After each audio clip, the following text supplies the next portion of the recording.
Batman Arkham Origins, a prequel set 7 years before that of 2009's Batman Arkham Asylum. It follows a younger and less refined Batman who has just started his crime-fighting career. Notorious crime boss Black Mask has offered a substantial reward to anyone who can kill the Dark Knight. 8 of the world's deadliest assassins gather in Gotham City to collect Black Mask's bounty. Hello and welcome to the Massive Network. Today we'll be talking about Batman Arkham Origins and the top 3 reasons it may be the best Batman game to date. Now these reasons can go either way, as we don't have a lot of info yet. Now, there's been a lot of speculation and saying that some fans are apprehensive on this new direction wouldn't be too inaccurate at all. After all, Rocksteady Studios will not be returning as developer. Kevin Conroy will not be returning for Batman Arkham Origins, and it's a prequel. A term meaning a work made after another work, but taking place before that other work. I kinda like prequels, if they're done right. DMC was a prequel of May Cry 5, the one that came out in 2013. I thought it was executed well. And the first God of War game I ever got into was God of War Ascension, which I think had a fitting, appropriate story without straining the entire scope of the franchise by making the prequel story too broad or giving it a completely over-the-top event to feign its importance in the plot, which I see far too often. Now, it was a straightforward entrance for Kratos. It was everything it needed to be. It had its faults, but for the most part, it was a sequel done right. It wasn't doing anything fancy or extraordinary. It was nice, simple, and conservative, which leads a lot of people to saying that it shouldn't have existed or come out in the first place. Another example of a prequel done right is the avant-garde Halo 3 ODST, as with the ever-superb Halo Reach. So, sometimes, yeah, I like prequels. On one hand, they allow for excellent foreshadowing, but on the other hand, the prequel often requires heavily and deliberately changing previous established facts in the backstory. In my opinion, that's the greatest bane of any prequel.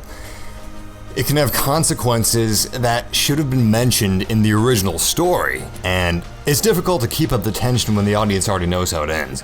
For these reasons alone, prequels are unfortunately set to be mediocre by default. They're usually deeply flawed. However, thankfully and encouragingly, it seems video game prequels are the largest exception. Ocarina of Time as a good example. And there's certainly no shortage of lore in the Batman universe that they can pull from to make a really solid prequel.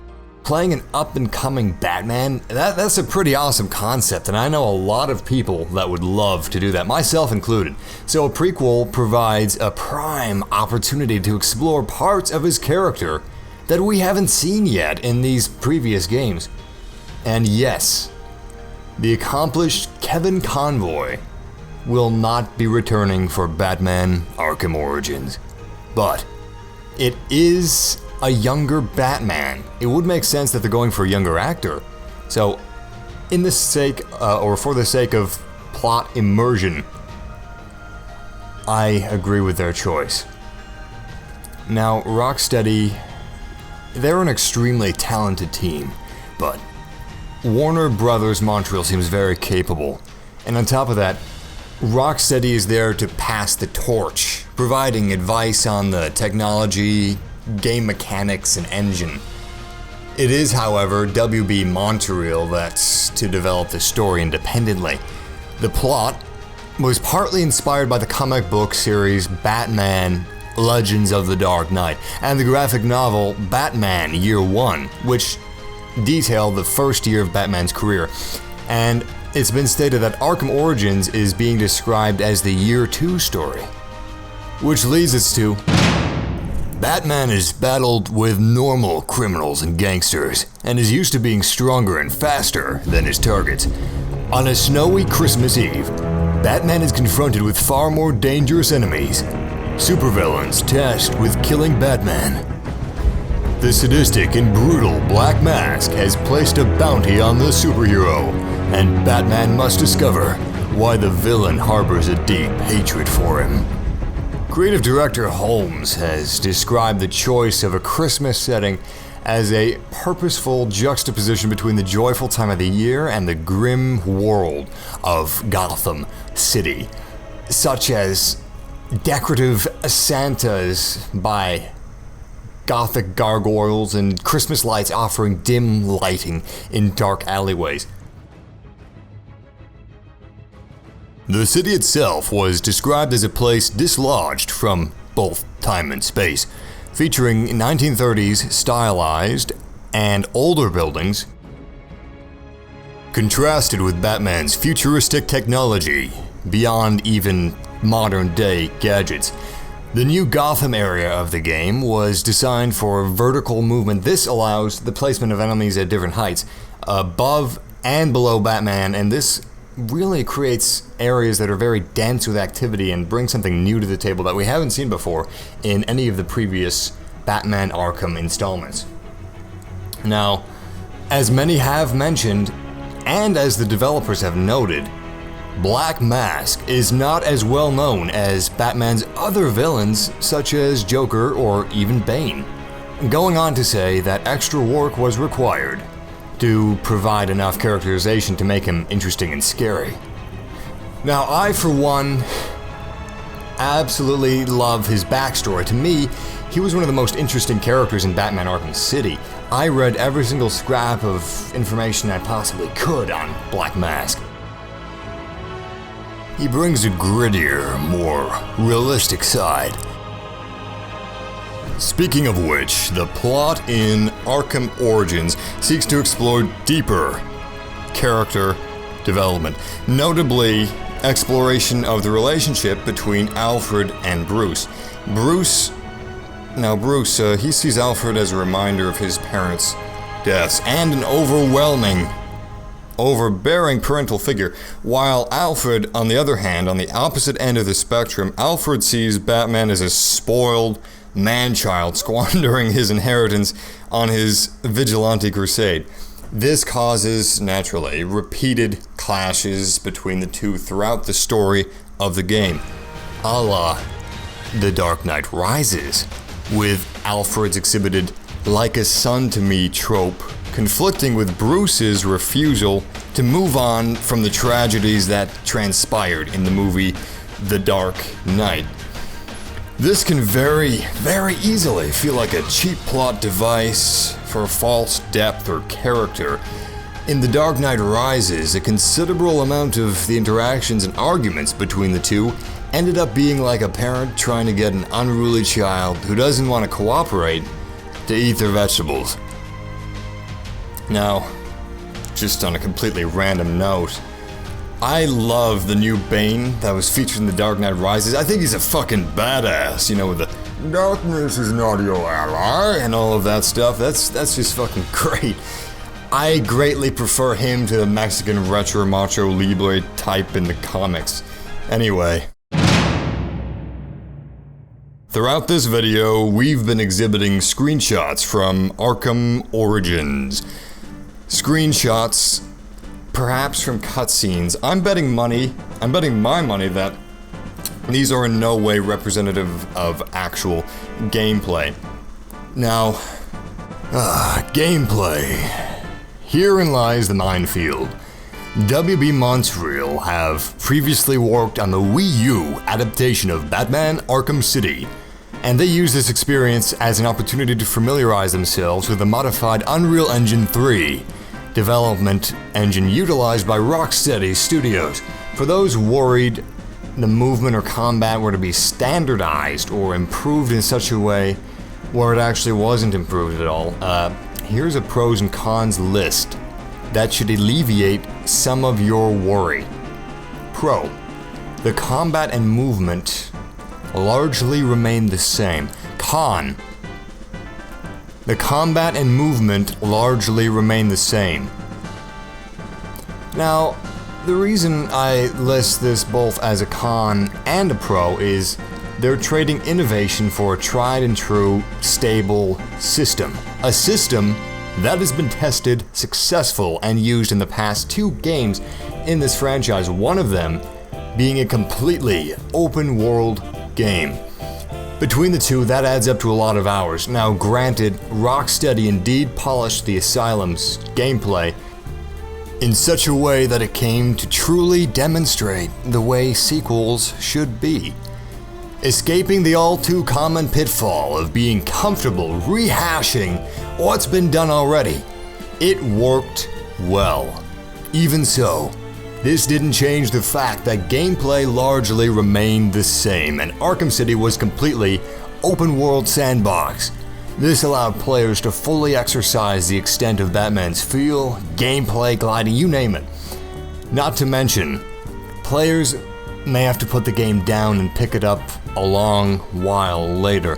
Why does this matter, you wonder? Well, have you ever had a big test or a large assignment with a plethora of things to learn, and someone suggested to you, why don't you sleep on it? Or why don't you just take a break from it, step away from it for a little while? Well, scientists say the brain needs time for processing information, and giving a little time for this aids in retention. Your brain is working for you when you're resting, so rest is important for memory and cognitive function. While it's important to repeat a task many times over for rote memory while putting plenty of hours into it, it's equally important your mind is given the proper amount of time to process it. So, while for many players the average playthrough of Arkham City is a mere couple hours more than its '09 predecessor, time must be given to allow for the sandbox effect.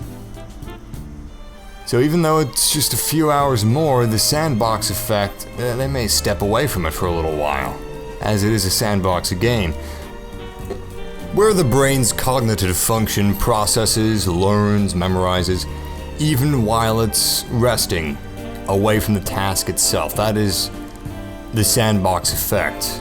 Aside from the endless new ways and opportunities to familiarize yourself with the mechanics that a more linear experience would never allow, Sandbox gives you complete freedom to do anything, any way you want, within mechanics and reason, of course. Now, replayability in this open world game doesn't help either. There's a reason Batman Arkham City never leaves HowLongToBeat.com's popular games list. Suffice to say, many are now quite familiar with the gameplay in the Arkham series by now. And WB has decided to travel the road of Rocksteady, the one that they took with Arkham City. WB is opting not to heavily modify the established combat system. They believe it works well enough already. But most of these points that I have listed, they're not bad things to the majority, and they're not bad things to me as far as I can tell with what little info that I have at my disposal.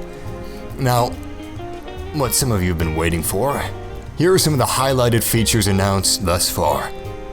In the style, vaguely reminiscent of Just Cause 2, a new gadget called the Remote Claw allows you to target and pull and tether two objects together.